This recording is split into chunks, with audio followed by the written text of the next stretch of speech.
Hi, Dr. Greger. Thanks for being here. So, if eating, I'm 63 years old and I spent my life eating the standard American diet, not knowing better, not having anything but that on the table when I was growing up. And then I fed my own kids. Of course. Happy Meals, Lunchables. You want them to be happy. Come on. I wanted them to be healthy. I thought that's what I was doing. And then some years ago, I married a woman who's 40 years of plant-based.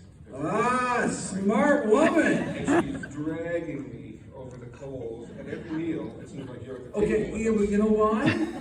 It's because she loves you. Right? If she didn't love you, she'd be like, no, have some more wings. Come on. I'm pretty sure she loves you too. Excellent. I guess my question is that I'm a product of the society I grew up in. Sure. Eating the foods that I thought was right. I didn't grow up in Arizona. I grew up in America. Right. Why is this legal to feed us like that? Yeah. That's a great question. Every time I talk to you, I know. Yeah, we're just getting bombarded. TV commercials, like Everything, drive right. me crazy after I think I'm full. Yeah.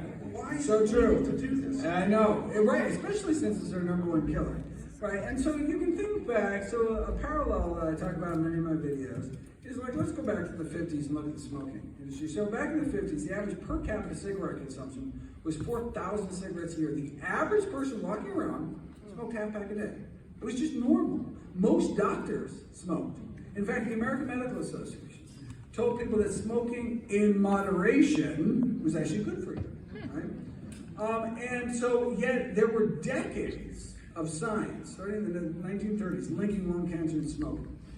By the time that smoking rates started to decline in 1964, so they went up, 1964, then they went down pretty much every single year since, and down came these beautiful curves of lung cancer deaths dropping like a rock. One of the greatest public health victories of all time. What happened in 1964? The first Surgeon General's report against smoking was published. And in that report, they cited 7,000 studies. You'd think maybe after the first 6,000 studies, it could give people a little heads up or something, but no, it had a very powerful industry, right, that was trying to suppress the science. And so we're in a similar situation today, where you have the evidence, you have this mountain of evidence, but it has yet to translate into the powers that be just kind of officially recognizing it. Like, why can't you go on the CDC website and it says processed meat is category 1 carcinogen, it causes cancer, right? These little Lunchables that we're giving our kids is causing colorectal cancer, the #1 cancer killer for non-smokers.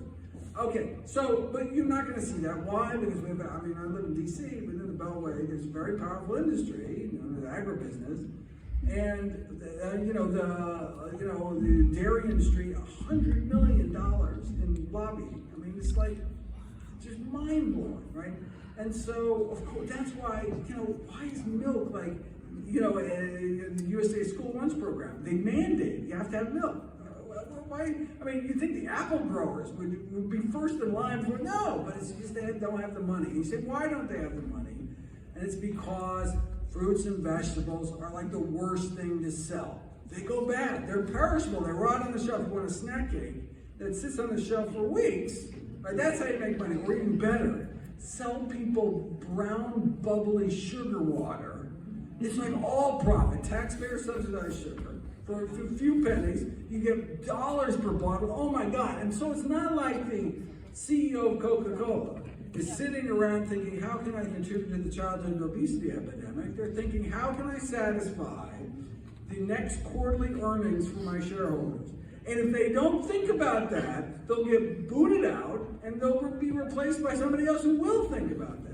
The system is just set up. That's why you're never going to see an ad on Super Bowl for sweet potatoes. Because they're not even branded products. Even a sweet potato grower, it's not going to put an ad for sweet potatoes. You'll buy their competitors' sweet potatoes. Like, the whole system is just set up to promote, to just bombard you with fast food and junk food, because that's where the money is, right? Often produce is actually a lost leader in supermarkets. They actually lose money selling you produce, but it gets you in the store, so you buy the stuff that really makes the money, like the soda and the chips and all that crap. So, these companies do not have the best interests of your family at heart. So that means we've got to take, until the system changes, we need to take control over our own health, over our family's health, over our community's health, because it's a matter of life and death.